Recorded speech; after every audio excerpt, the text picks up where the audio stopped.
Thanks, Matt. Boy, AI really makes me sound cool, doesn't it? Just kidding, mostly. As Matt just mentioned, I'm John Strong.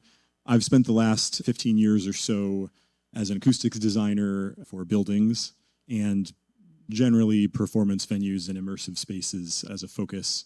My background is in music, engineering, and in acoustics. I've got degrees in all three of those. And I am the coordinator of R&D activities at my company, Threshold. And that's primarily aimed at acoustic analysis and design. And I'm fairly accustomed to being public, although not necessarily the most well-spoken at all times, about my passions as a musical performer throughout most of my adult life and also as a contributor to professional societies talking about this work. And that work, for the vast majority of my professional life, has been with a company called Threshold Acoustics and AV.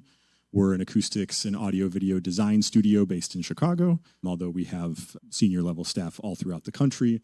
And our work is generally in what we say shaping the sound of the built environment.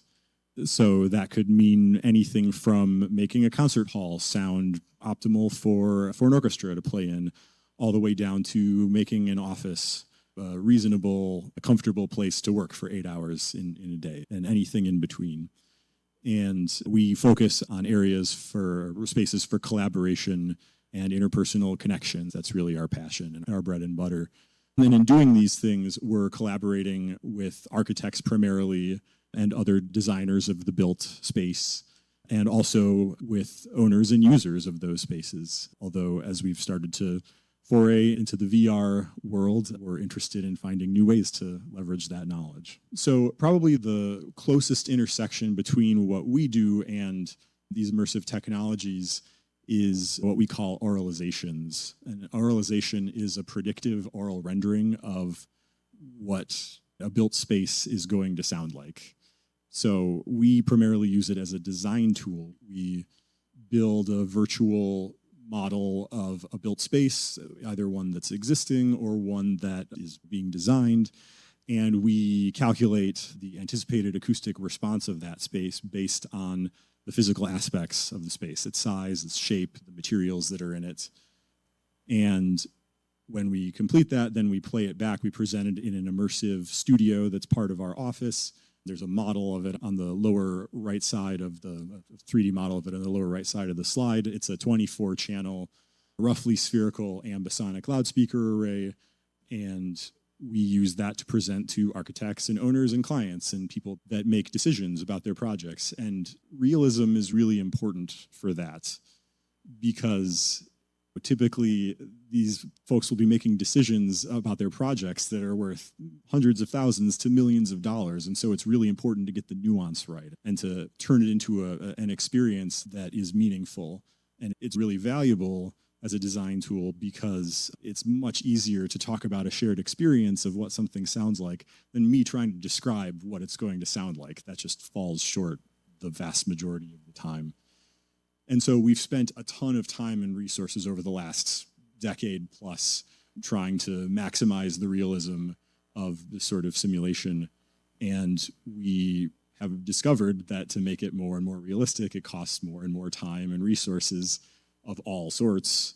And I'll touch on some of that as we get into the later slides. And despite all that investment of time and resources, it's still relatively limited. We're still essentially only able to present this level of realism for a listener in a fixed location with a fixed relationship to a sound source in a virtual space.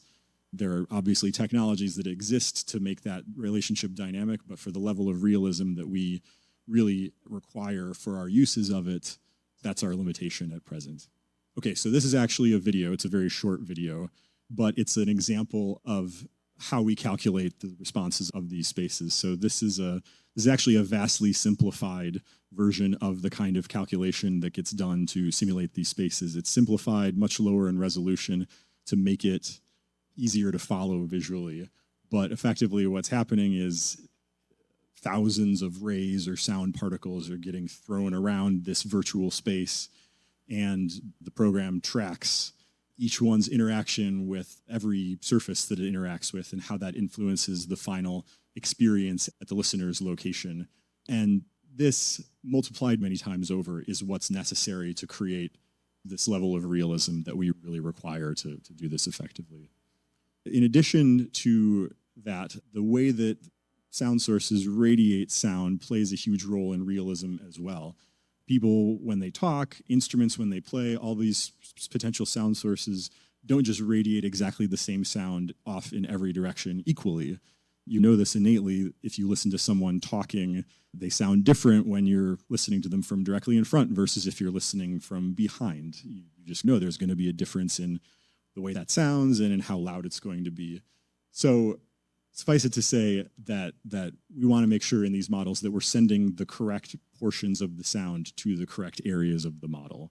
The way that we accomplish this is that we actually make our own recordings of different sound sources, and we put an instrumentalist or a speaker into an anechoic chamber, and we set up an array of microphones around them so that we record the sound that's coming off the front of them and the sound that's coming off the back of them and over top and left and right, so that when we actually put that into these virtual spaces, the right part of the sound gets sent in the right direction. And if you don't do this, we spent the early part of our work on this not doing that, and it really doesn't sound realistic. This is a huge part of realism, so we've invested a lot of time and energy and resources into making these recordings. So you see here a quick sample of some of the recording sessions that we've done in different anechoic and hemi-anechoic chambers, and we have quite a large library at this point, and all of these get used as part of these presentations.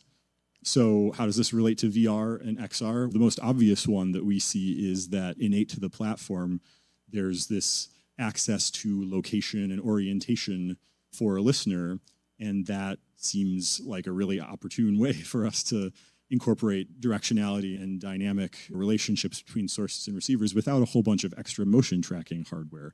So that seems like a really great opportunity. We know that there's been a lot of explorations into spatial audio as part of these platforms, and we expect they're going to continue to develop and increase in realism. So we, of course, are going to keep track of all that. However, again, at the moment at least, for the level of realism that we, again, need for the way that we use it, the computational costs and ultimately latency is one of the huge issues with it, is really a challenge because the platforms are effectively running mobile hardware a lot of the times at this point. So it's a real challenge for our uses. Here's my one example of XR work, but we can maybe get into it in some of the questions.